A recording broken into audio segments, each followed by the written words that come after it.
There we go. And this meeting is being recorded. And maybe eventually we'll actually get around to posting the meeting contents on YouTube for people who were unable to attend, you know, so that you don't have to just depend on the notes. So we have a fairly busy agenda today. I'm going to share my screen so everybody can follow along.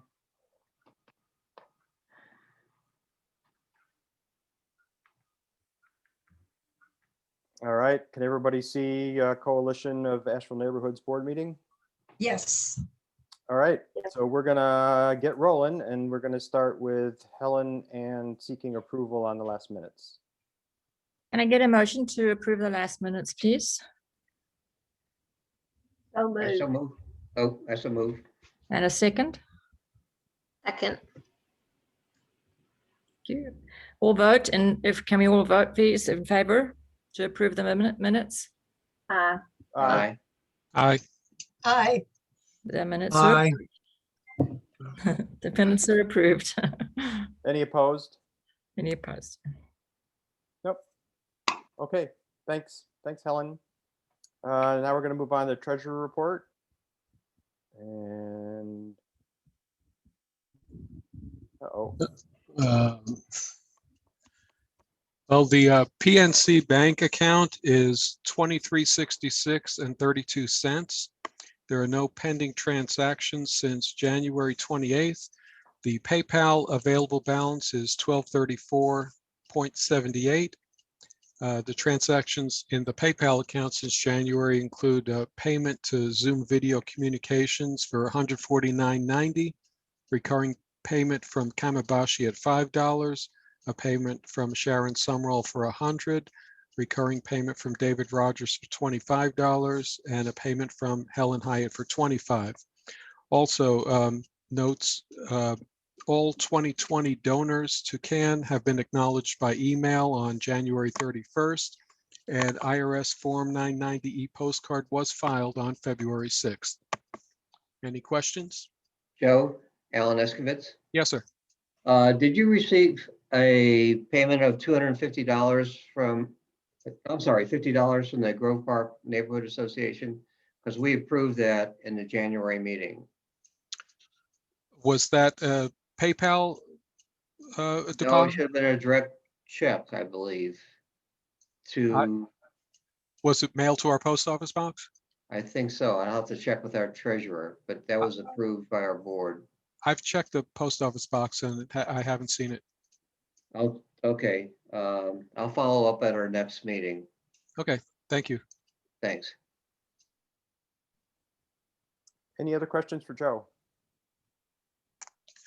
I would suggest that perhaps the money in the PayPal account be moved to our regular checking account. Because if PayPal decides to get irritated with us for something we do, they can freeze that account.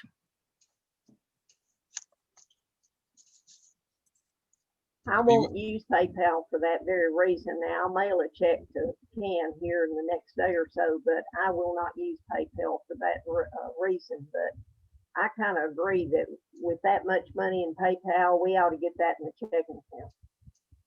I said the same thing the last meeting, I think. I don't think we should have money sitting in PayPal. It's not a bank account. No, it's not. Okay, All right, will you take that as an action, Joe? how much wants to move to the to the bank account? Why do we use PayPal? I believe it's an easy way for people to donate since we have 2 recurring payments going into the PayPal account. So we don't need to keep a balance in there other than what, so we could transfer money out of it? Yeah, Okay, there's no need to keep a balance in there, particularly if our checking account is linked to it already to be able to receive money. If we would ever need to make a payment from PayPal, we could do that without a balance in there because our checking account is linked. So I think maybe a best practice might be like once a month, just do a reconciliation and move that money or whatever schedule regularly works for you. okay. All right, so it sounds like we've got an action. Why don't we just organize it that you would do this now and then do it the week before every board meeting going forward. So we don't keep a large balance in there. Since we don't have a credit card anywhere or anything like that, Mhm. PayPal is convenient for when we need to, pay somebody. Like when we bought the Zoom license, it would have drawn it out significantly if we'd had to cut a check and all that sort of thing. So, but like Sophie says, we can always transfer enough money back in order to do a PayPal payment. Okay? Rick? One Yeah. other question. Does the website show our post office mailing address? Um, So if a check was going to be mailed in, it may not. It may not. okay. So let that be another action. I'll take that action to change. Let's see, what would be the right place? Contact information, contact. Yep. So I'll add it right at the top, right next to the email thing, what the post office box is. And if you can do that, I'll make sure our treasurer from our neighborhood association has that address. Okay. How about also, I clicked on the link donate and was able to donate that way. Do you want to, can you add it to that donate tab as well? So if people go down there, they can see the address if they want to mail something.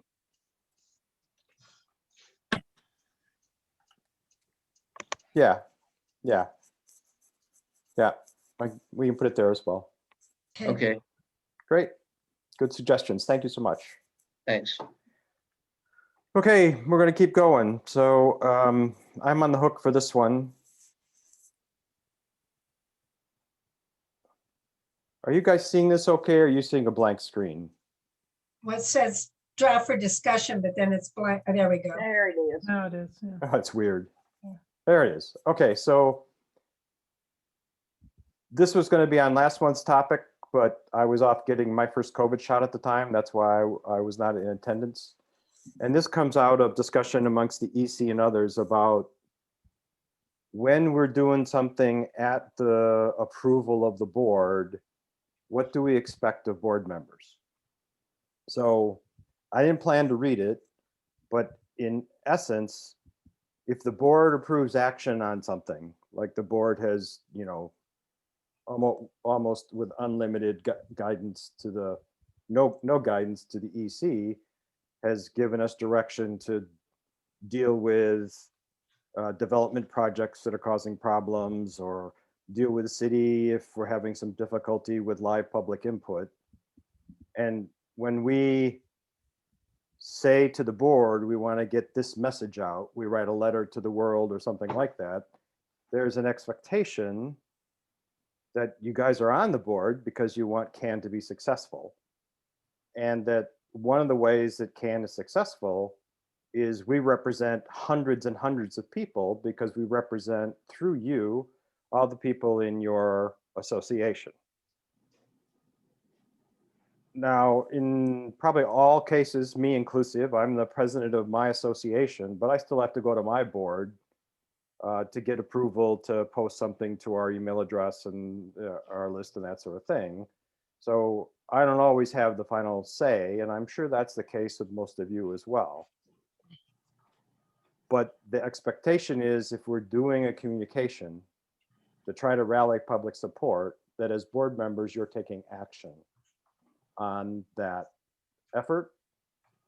And if ultimately your association doesn't want to participate, that you'd be kind enough to let us know that that's the case and share the reasoning why. Okay.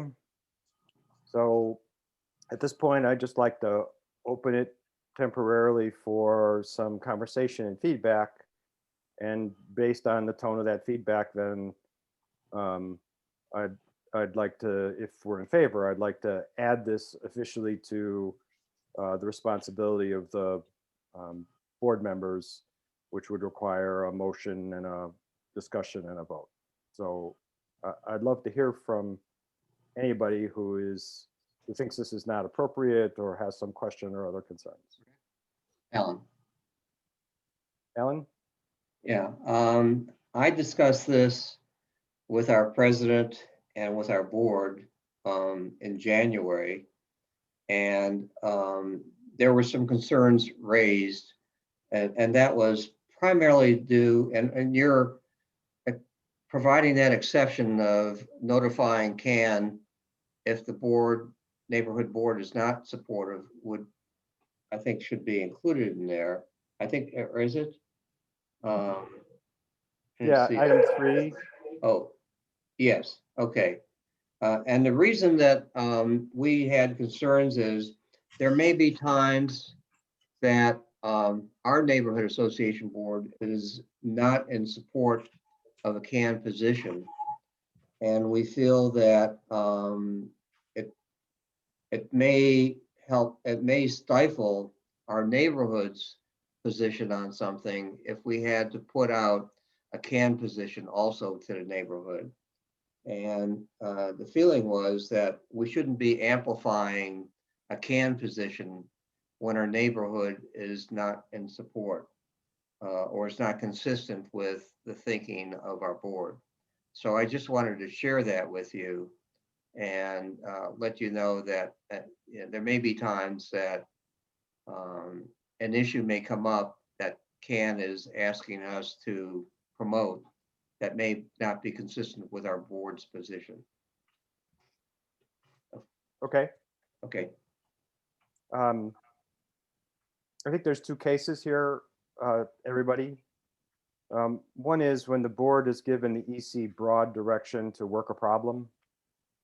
We don't come to the board for every nuance of the action we've taken. So for example, we had, I think, broad consensus to work on getting live public input during all these virtual meetings.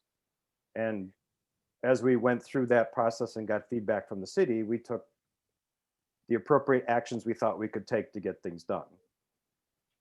Some of those interim actions we don't seek approval for, because if we did, we'd never get anything done in a short period of time, which is often necessary.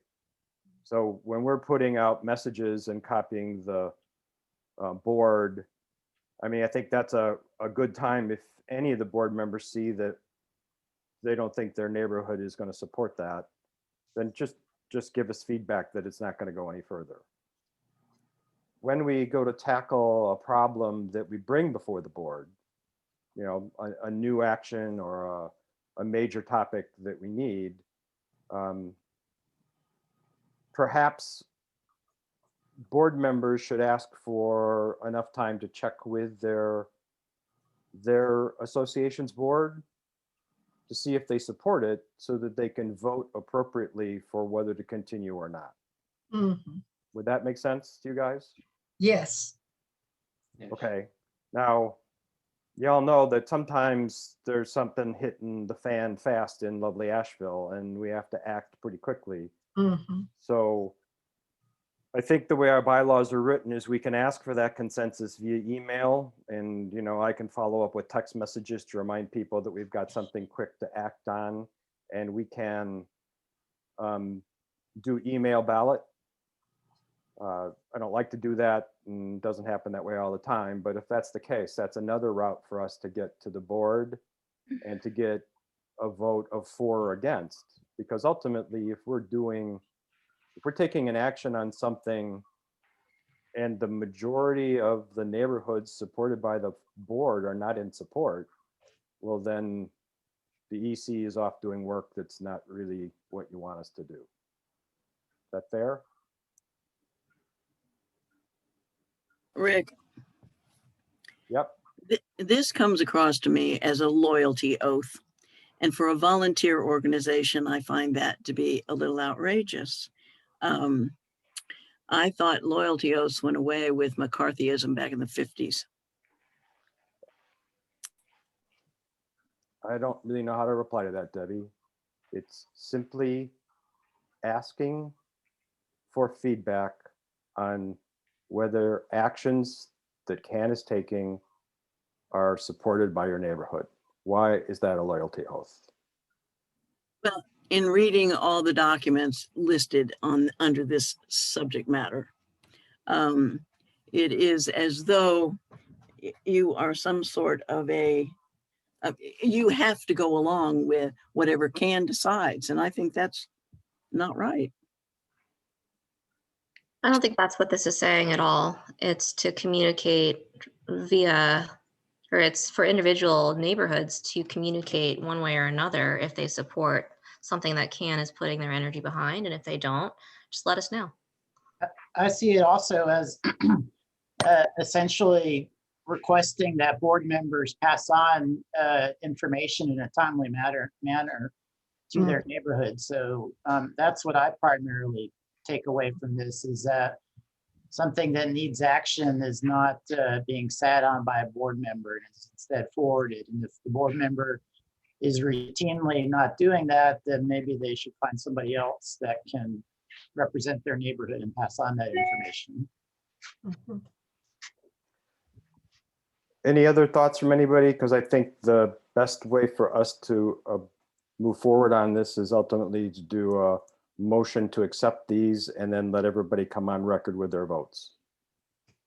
And it seems like you were saying, Rick, that if we think there's a problem, we should request that we can have time to get back to talk to our association before saying yay or nay. I mean, Yeah, so there's two cases where there might be a conflict.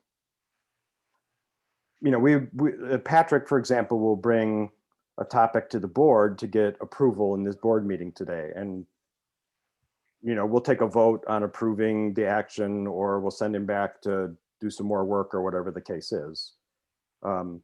So we try to get the documentations out in time.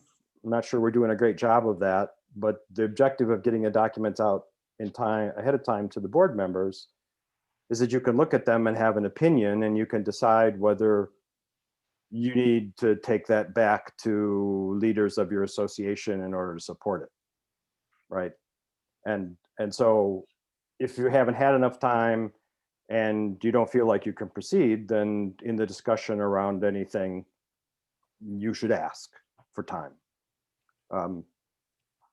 Then the other case, which is the more complicated case, is we've decided to work on a project like public input at city meetings. And the tactic we're taking to try to get action might not be something that you're in favor of. And the first you'll know of that is when you get an email from me or another EC member asking you to pass on this information to your association because we're trying to rally support to go to a city council meeting or write letters to somebody or whatever the action is that the EC has taken that they've already generally been approved for. in which case there's not a board meeting handy for you to vote on, because in good faith, we're doing what we think you asked us to do, right? And since the board has oversight over the officers in the EC, if we're routinely not doing what you want us to do, you all can get together and terminate our positions in the board, okay?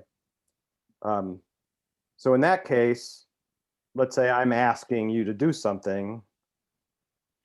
What would be helpful as I try to rally support is if you feel like you need to go to your association to approve passing the message on, just let us know. Just let us know that's the case. Because I don't want to overemphasize the support we're getting and have that found out to be false, because that would just ruin CAN's credibility if I was to make a mistake and say I have the support of Oakhurst, just to use that as an example, and it turns out that Joel hasn't had time to get that cleared with his team, and they ultimately decide they don't support it. Did that help with the understanding?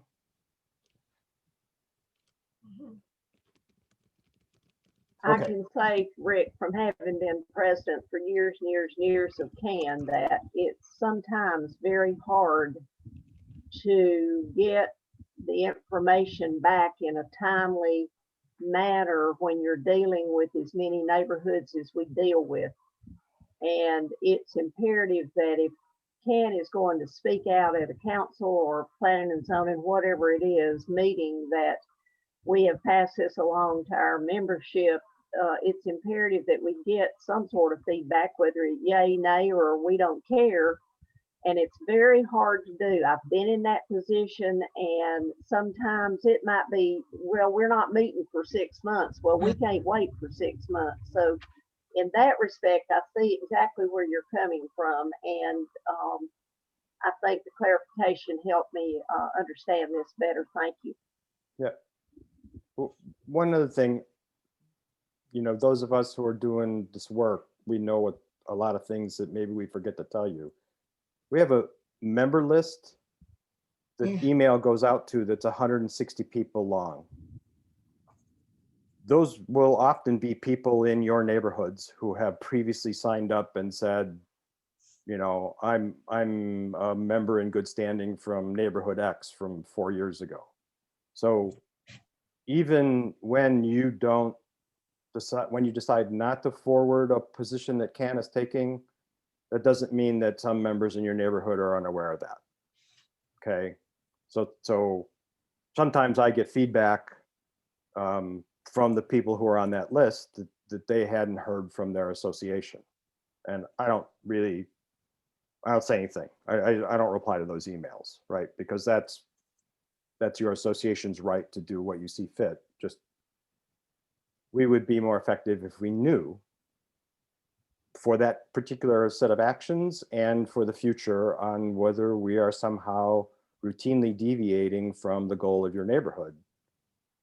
That's important to know, because ultimately, if we're not doing what your neighborhood wants us to do, then perhaps your neighborhood wouldn't want to be a part of CAN anymore. So I'd like to see if we could get a motion to accept this draft as a part of the documented responsibility of the board of directors. Can I get a motion? A motion that we do Okay. that. Can I get a second? I'll second. Okay, let's go vote by vote.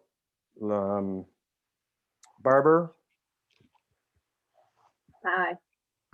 Debbie, Hey, Alan, Aye. Sophie, Aye. Sharon, Aye. Helen, Aye. Joel, Aye. Patrick, Abstain. Byron? Can't hear you. I think that was an aye. Yay. Did I miss anybody? I'm just looking at pictures. Am I supposed to vote? Yes, Kathy. Oh, okay, aye. Okay. This is all being recorded, so we'll log that into the voting, and the motion passes with 1 nay and 1 abstain. Okay, let's keep moving. Next is Patrick and Buncombe County. Yeah, so at the last board meeting, we took up briefly the issue of whether or not should get involved in Buncombe County issues related to development projects and to UDO changes or Buncombe County UDO changes or any changes relative to countywide plans such as a comprehensive plan.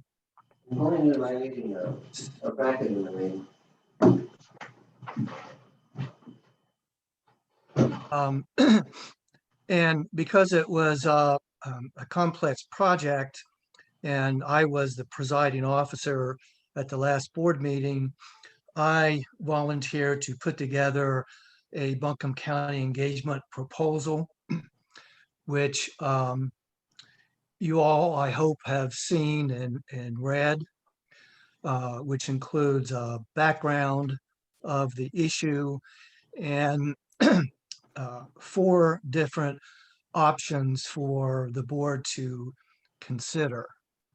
On February the 15th, the Government Relations Committee met, and this was one of the issues that we took up. The committee discussed at length the background of this issue, as well as each of the 4 options. At the conclusion of that discussion, the Government Relations Committee voted unanimously to recommend to the board option C. So with that, I will turn it over to the board for its discussion.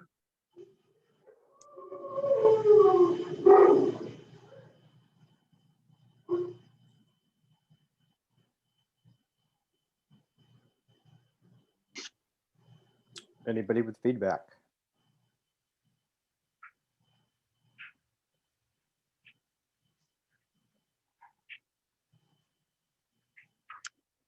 Has Ken in the past been deeply involved with Buncombe County developments, or is this a new thing?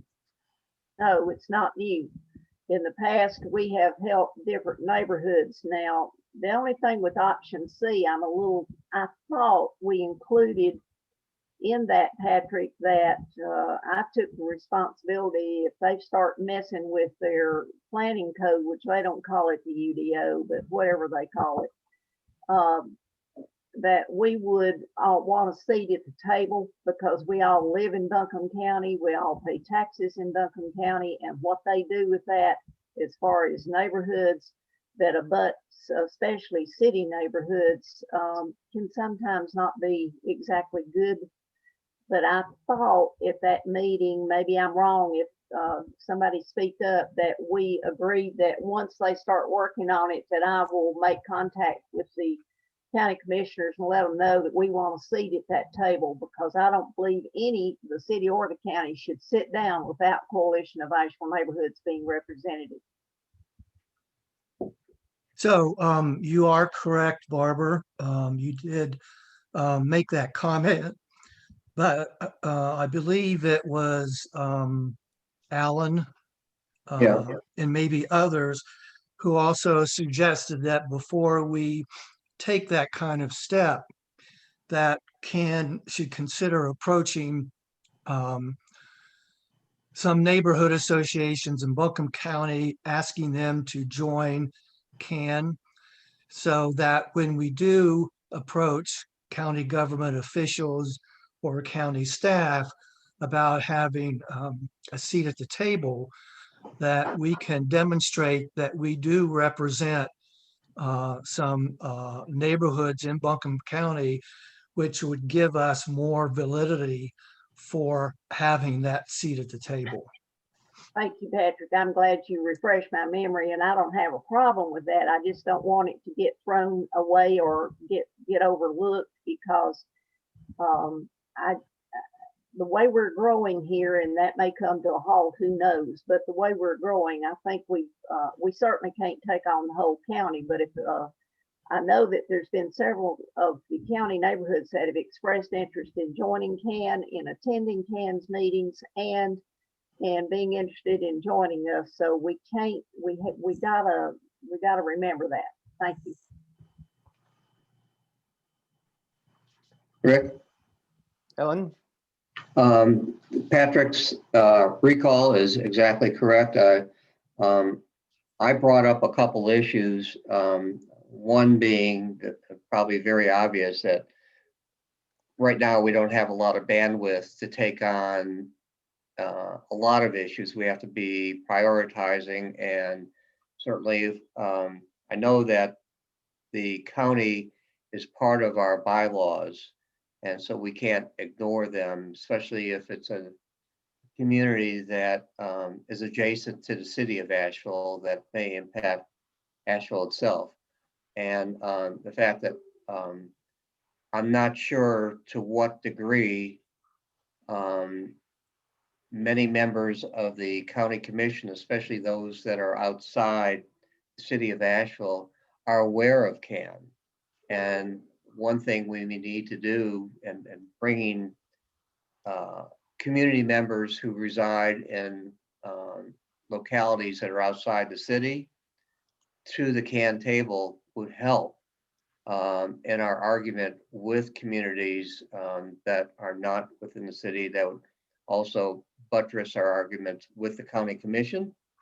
And so I think one of the things we have to do going forward, certainly if we're going to act appropriately with option C, is to do whatever we can, not only to have communities at the table, communities in the county at our table, but also do whatever we can to communicate with the county commissioners about who we are and better publicize the role of CAN in the county government too.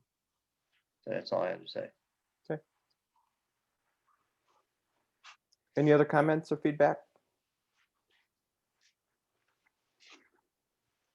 So are we saying C would include asking for a seat at the table for any changes in the planning code on the condition that we get someone from a neighborhood outside the city but in the county? What would be the process? I would think that would be done after we do what, kind of make ourselves know. Of course, there's several on the commission that know who CAN are, but there's not, some of the newer ones, I'm sure they don't have a clue. But certainly option C would have to be amended if and when that takes place, so that we can, but we first got to get some neighborhoods in. I understand where that's coming from and make ourselves known to the county. So I don't know, Kathy, at this point, this may cover it, just as long as we don't let it, slip by us. If they are going to start working on their plans, and Lord knows they need to. Patrick, why don't you kind of take it from here? So to directly answer Kathy's question, option C doesn't specifically mention getting involved with Buncombe County's efforts to modify its UDO or modify its countywide plans.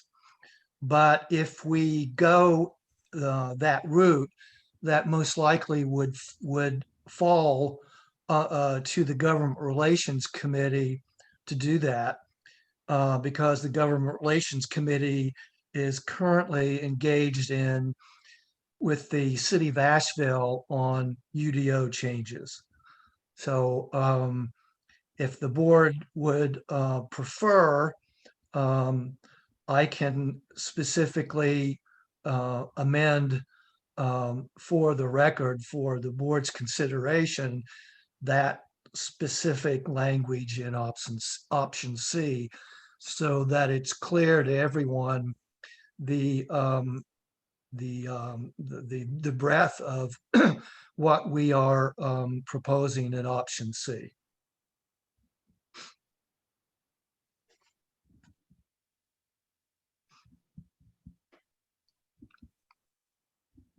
Sounds good.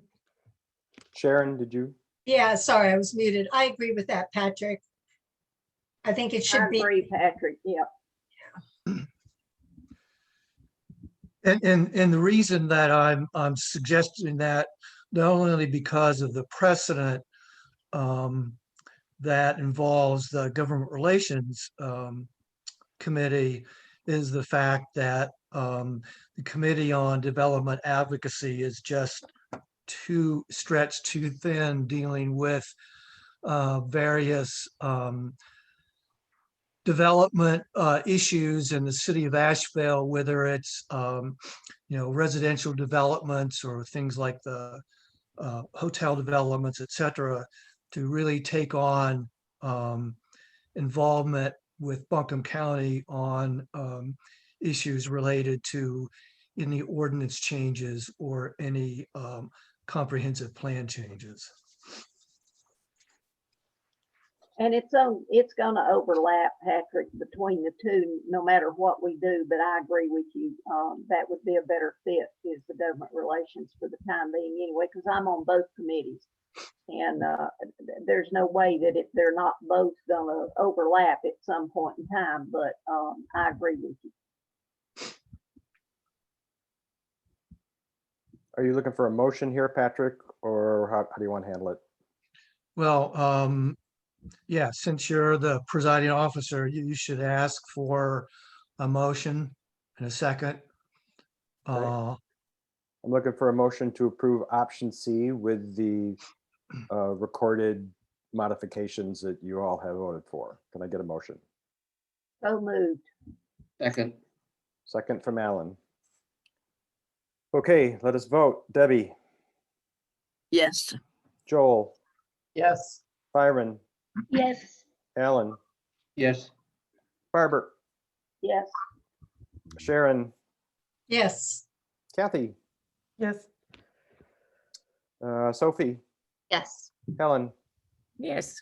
Joe, Yes, and I'll vote yes as well. Patrick, do you want to vote on this one? Staying. Okay. All right, very good. Excellent. Good work, team. And let's see. Yes, forming the nominating committee. So bylaws dictate that elections for officers are in April. And that's the time for our next general membership meeting. We combed through the bylaws for certainty on what to do. Does the previous nominating committee stand?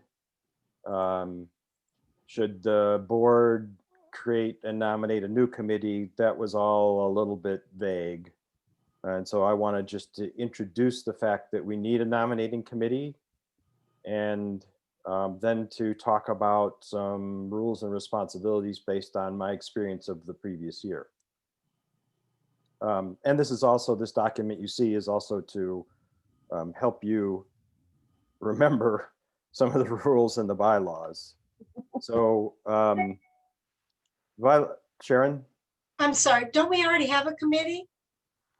Well, it's unclear from the bylaws whether the committee survives out the first year. So we're going to have, let me just get through these few points. Okay, and sorry. Then we can discuss whether the existing committee stands or whether we want to nominate new members. So the responsibility of the committee, first you got to figure out whether any of the existing officers have been in their role for 3 years, because if they are, they're not eligible to stay in that role in the year that follows. That's bylaw stuff. Then we think that those who are eligible, the committee should ask them if they wish to be nominated, just out of courtesy to the work that they put in and to discover if they still have the energy left to commit to CAN as they have in previous time. And then the committee needs to figure out if they want to solicit other candidates because, you know, board existing members say that they don't want to run again, or, you know, you feel like perhaps they've done an adequate job, but you could do better. I mean, that's ultimately up to the nominating committee. And then you let all the officers know what the let everybody know what the plans are, et cetera, et cetera. So I'd ask the nominating committee to read this in a certain amount of detail and make sure that this is appropriate. And then ultimately it leads down to the board approving the nominee through secret ballot. And I think the bylaws might have said paper ballot, but we have added the ability for email ballots and things like that take the place. So first topic I'd like to open for discussion is whether the team thinks we should reform a nominating committee or whether the nominating committee wants to get out of the hot seat. So let me just open it to maybe Alan, since you were the unofficial chair of the former nominating committee. Do you have a strong opinion one way or another? No, I don't. Okay, that's simple. Any other comment? I mean, we, you know, That is, I guess, you know, if the board feels it's appropriate to reconsider or reformulate the nominating committee, that's fine.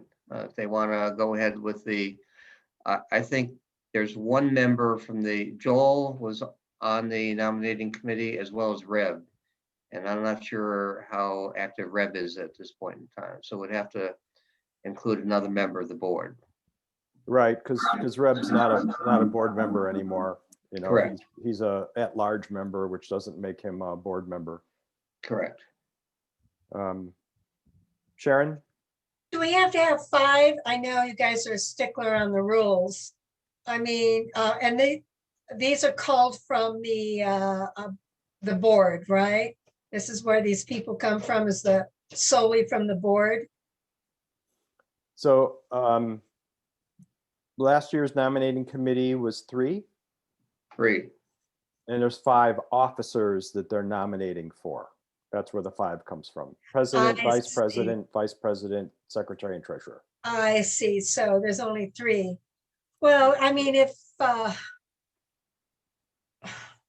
so how many more Reb is no longer a board because he moved, right? He moved to Right. another. Right. Sharon, are you considered, you're a EC though, correct? No, I'm not wanting me. I'm way overbooked and. So I thought you were part of I'm a the executive sure. committee, I am part of the executive committee, but that's why I'm trying to figure out. but not who- an officer. Okay. Okay, got it. So, I mean, to make it easy, I'd say if Joel and Alan wanted to try another year at it and we find one other person, that would make everybody's life at the moment easier than trying to nominate all over again. But, you know, that's my opinion on it. Go ahead, Patrick, you're next. You got to go off mute.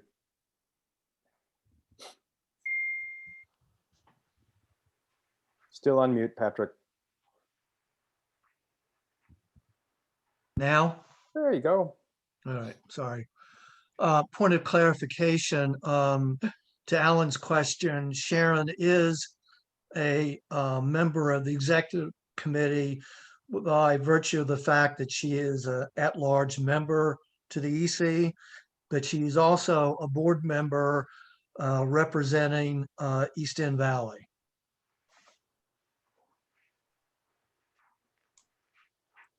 Okay. So maybe the first simple question is, Alan and Joel, are you willing to serve on the nominating committee again? Sure. Alan? no position. I'll continue on. Okay. Can I get a volunteer from the board who would, just participate in trying to find the right talented people to occupy the officer positions?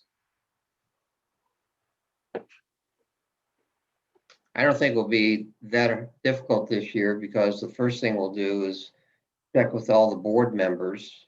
I'm sorry, the executive committee officers.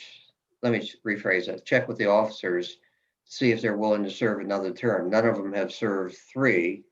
So it's just a matter of checking with them if they're willing to go on for another year. And if that's the case, they have, I think my feeling is they have first refusal. If the nominating committee is in support of that. So. Any comments? That's the easiest, but Yeah. is it follow protocol? Sure. Yeah. Yeah. Sharon, you want to join me? Or Barbara? Do I have to work? No, no. It's a matter of I making don't a have few. to, if I don't have to work, I'll join. If I don't have to do one more thing other than say, hey, yay or nay, I'm good. Matter of making a phone call or sending an email out. That's all. I can do that. Okay, we have 3 then. Okay, so to keep us moving along, I would ask you 3 to look at these guidelines that we've provided, since last year's nominating committee was just hurry up and go find anybody you can. Mhm. Because we just need to make sure that if existing officers elect not to continue, that we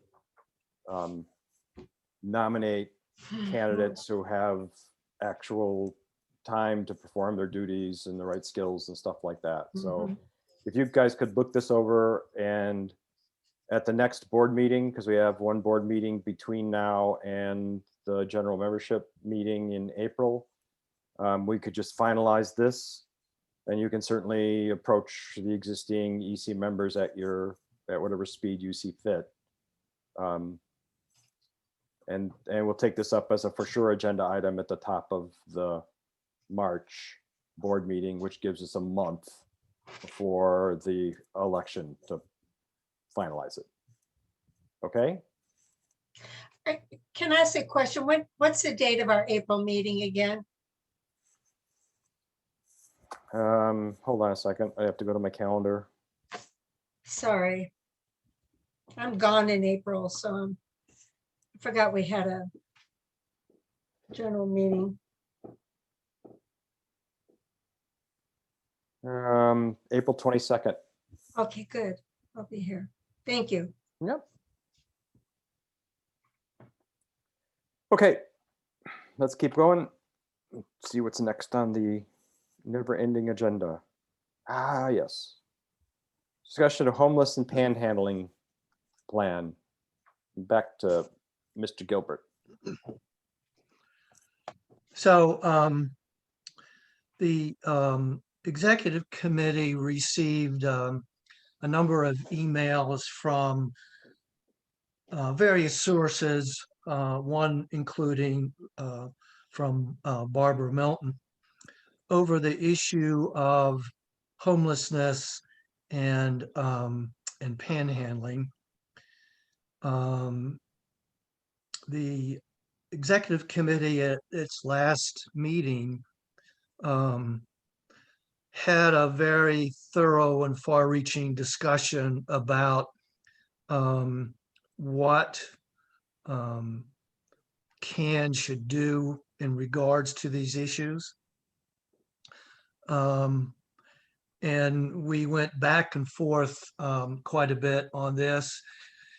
And we felt that the issue of homelessness, particularly, and panhandling is a very complex issue, and that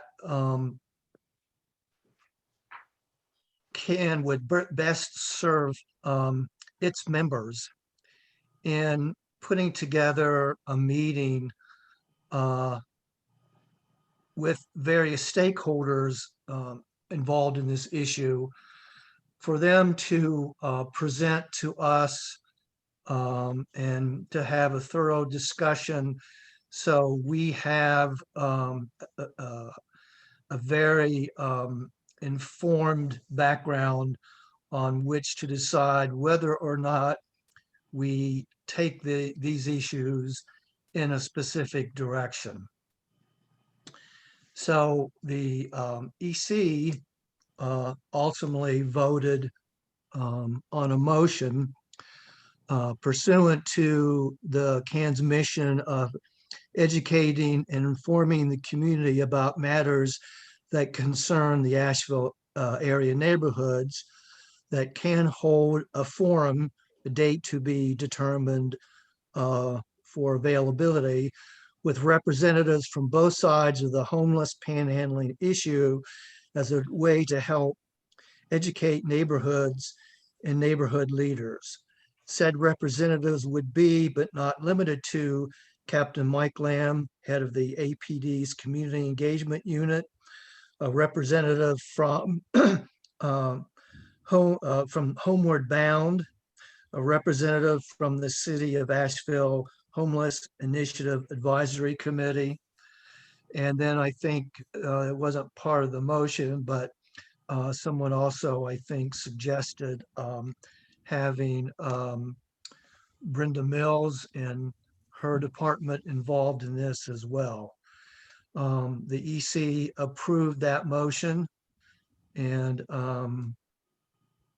now it's up to the board to make a determination on what it would like to do going forward on this motion and in general on the issue of homelessness and panhandling.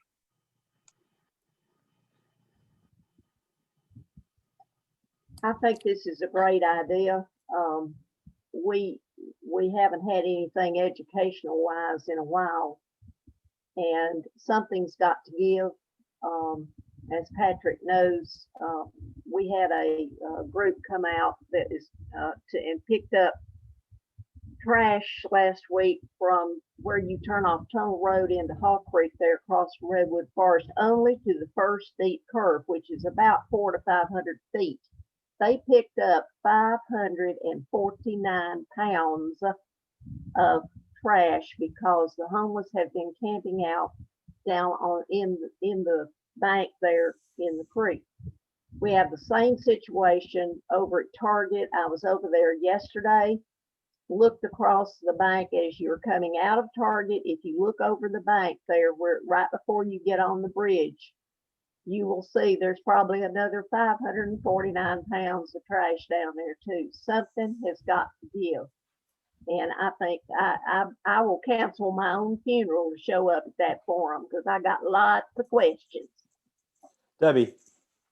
Well, I'm sorry that the executive committee made a decision without getting input from a lot of the neighborhoods like Beverly Hills that's being affected by the homeless situation.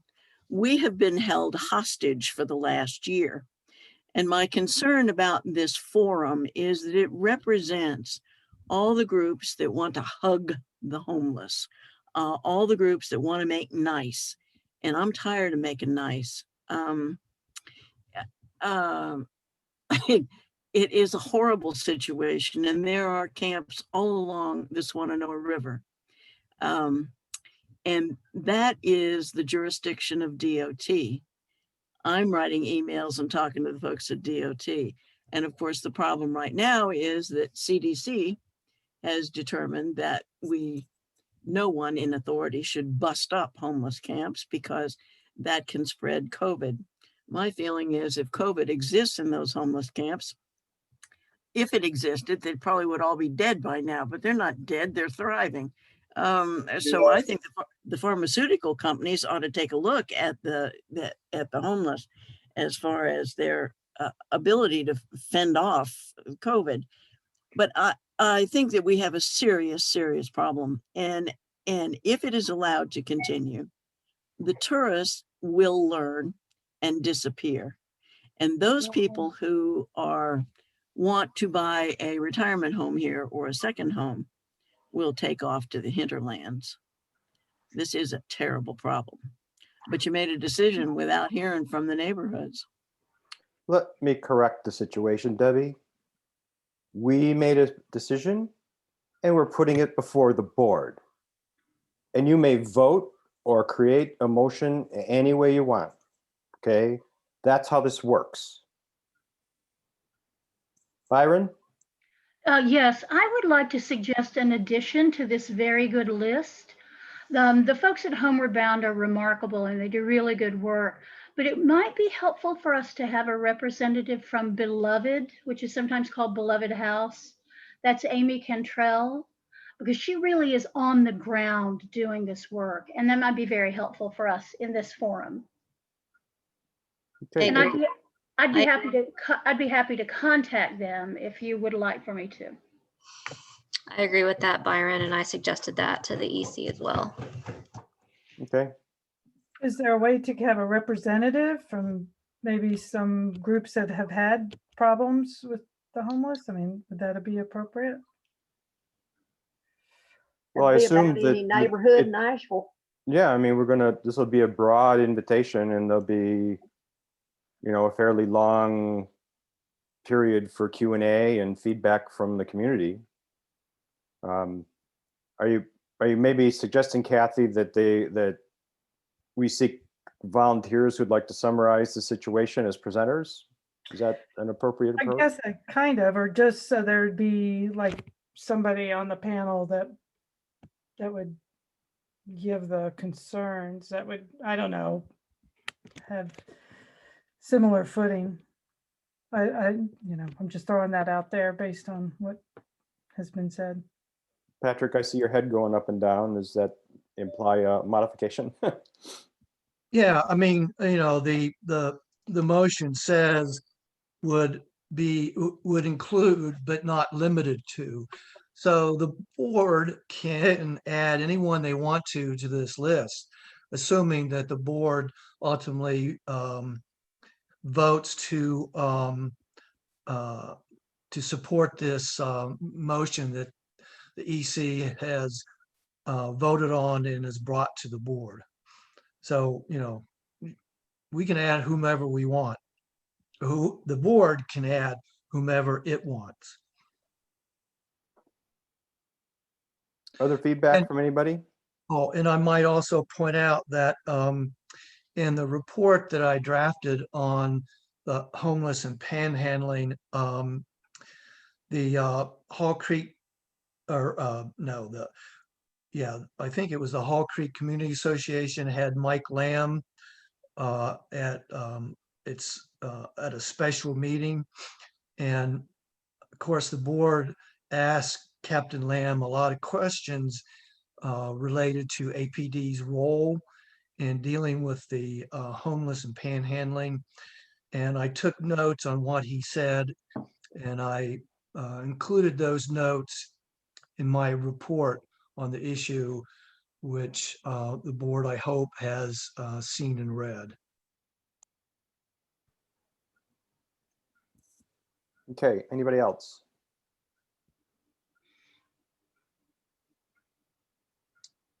Okay, I'm looking for a motion to approve this path. Can I get a motion to approve? So moved. I got a hand from Alan. He was up first, so can I get a second? Wait a minute, Alan, are you asking for commentary? Because you're muted. I There have you a go. question. Okay, Someone suggested we include Beloved, and I agree with that. Is that part of the group, or they can be added at any time?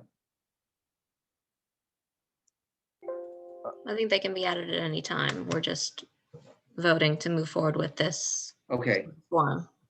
then, okay, I vote to approve them or support the suggestion that we move ahead on this.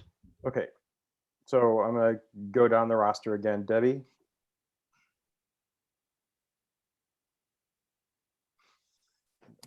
I abstain.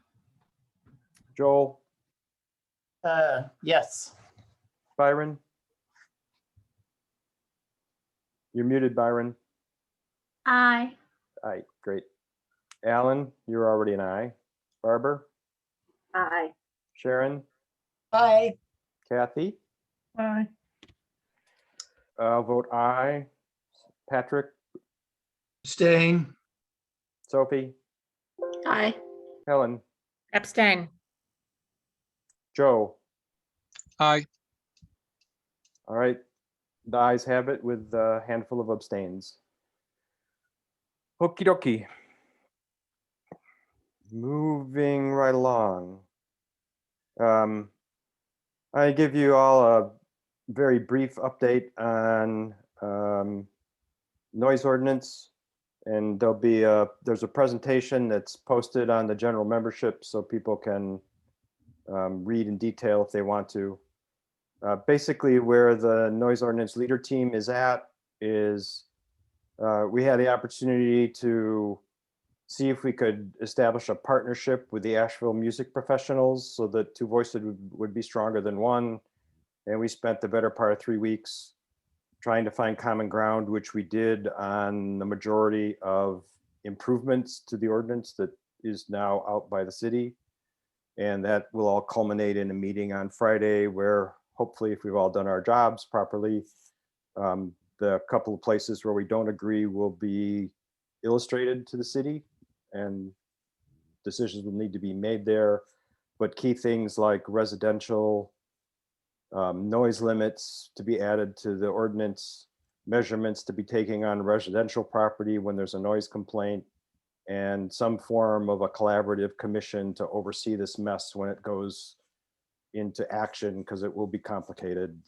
We have 100% agreement on those things, and that actually knocks off like 3 of the biggest gaps that we had previously seen were in the city's ordinance. So we would expect those things to go forward. That leaves a handful of things that we're still not satisfied with, that we'll continue lobbying through other channels, and we'll use whatever media and communication that's at our fingertips in order to try to get those changes in. It looks like the city is going to try to get an ordinance before the city council in April, maybe. And then they're going to delay enactment until sometime after the pandemic state of emergency has been lifted. So that's the, and they're doing that for a bunch of reasons. Businesses are hurting, so to put the burden of learning how to conform to an ordinance on top of them at this time is, I think, appropriately seen as bad maneuvering. And a lot of the noise sources aren't really in business right now in some cases. And so, citizens don't feel as abused as they have been in many cases prior to that. So I'd encourage anybody who can attend the general membership meeting tonight to attend and watch me put my 6 slides through the paces and see what you'll have to see. And maybe if you just hold your questions until then, or if you're not going to be able to attend and you want me to answer a couple questions now, that would be fine. Anybody? Okay. I'm just going to show you what's coming up in the general membership meeting. Alan, you're muted again, sir.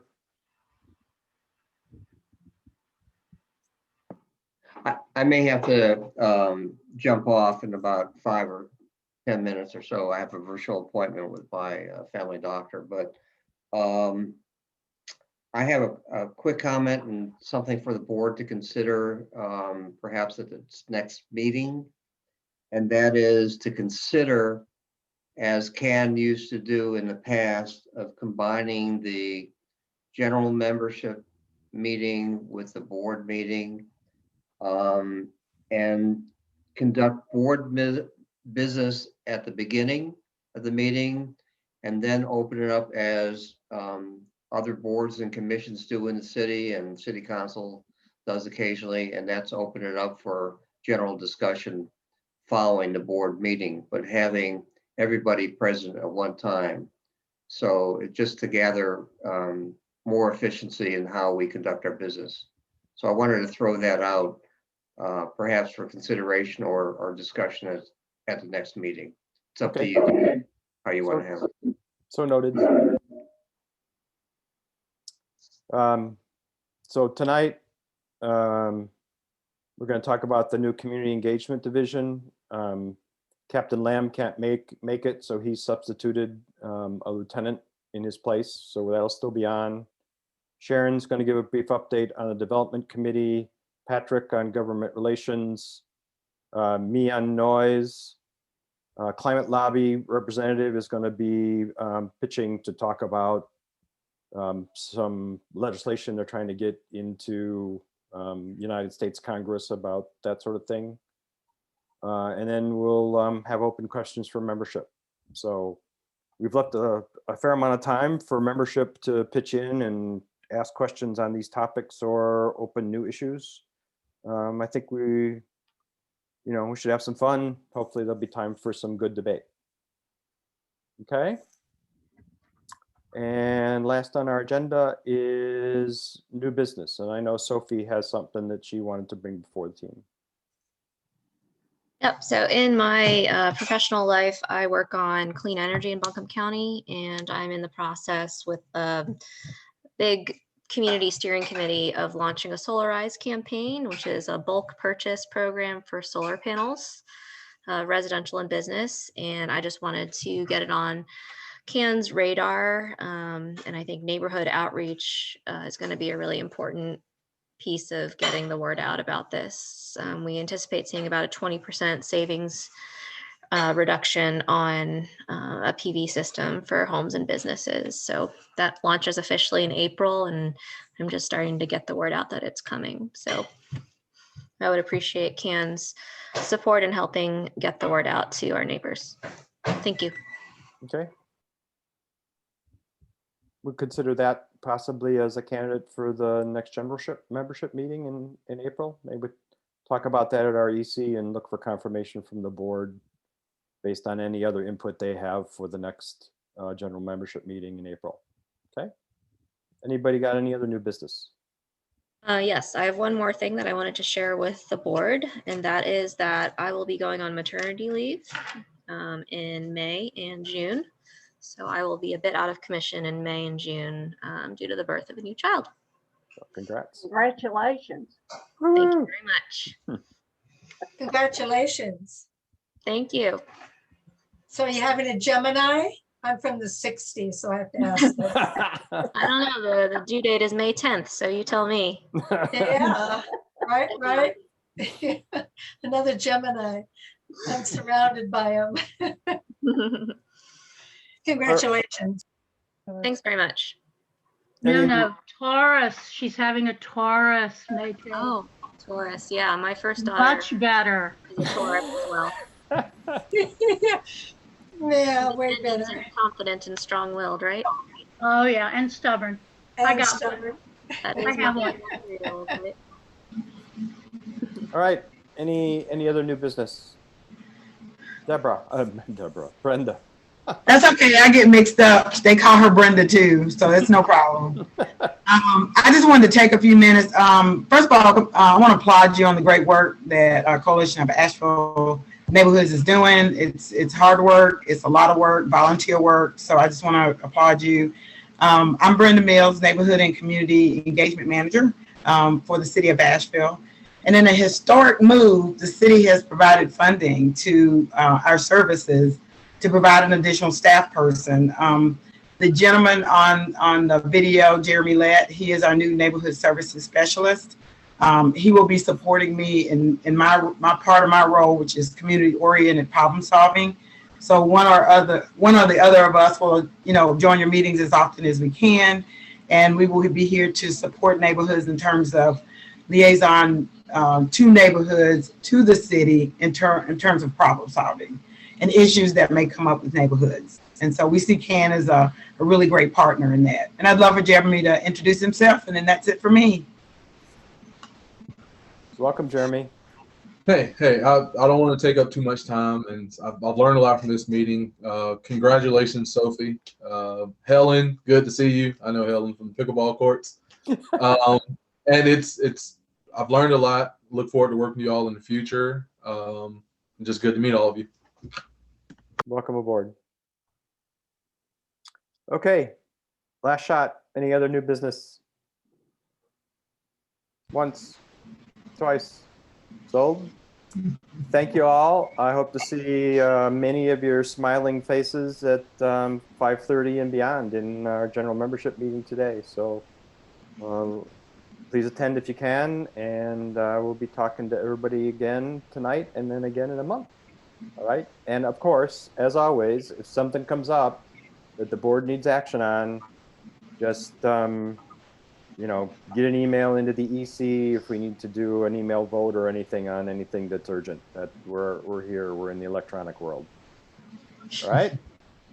Thank you. See you later a while. Thank See you. you later. Have a good afternoon. All right. Bye, you guys. Thanks. Bye. Bye. Bye.